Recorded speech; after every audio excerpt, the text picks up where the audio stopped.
First of all, the Taliban will never accept the return to the U.S. I'd sooner watch them to believe the Taliban would give up on its Sharia or Islamic law before I believe that it would let the U.S. return. It's just part of its reason for being. But let's say the Trump administration could convince the Taliban to consider um, allowing the U.S. to return to Bagram. The President Trump pretty much gave up the game when he talked about this. He said the U.S. wants access to Bagram to be able to look over Chinese nuclear facilities. Well, the Chinese and the Russians, for that fact, are both very pleased that the U.S. is out of Afghanistan.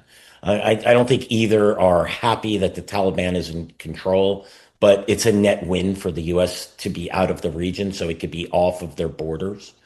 And the Chinese have so much more, infinitely more leverage over the Taliban than the U.S. does. The Taliban and the Chinese, they trade.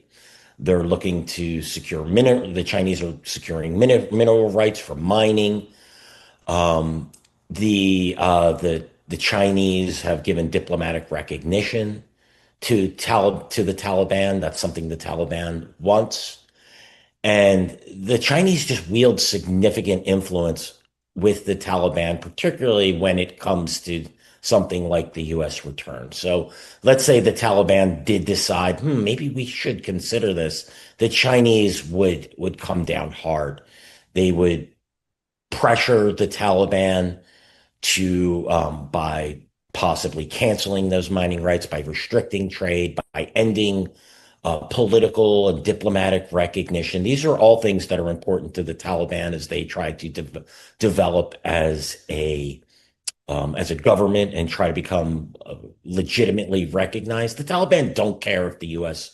recognizes them as much as the Taliban would care if the Chinese would recognize them, if the Russians would recognize them. It is dangerous. The growing Taliban Chinese relationship is something we should worry about. The Chinese can give the Taliban access to technology, military technology. They could give them the resources that they need. For instance, if the Chinese are permitted to mining, that'll put billions of dollars in the Taliban's pocket.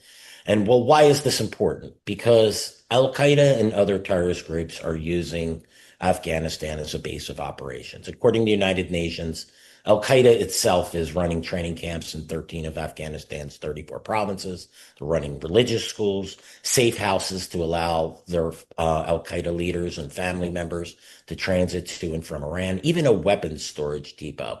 So Afghanistan looks actually far worse today than it looked on September 10th, 2001, the day before the 9/11 attack.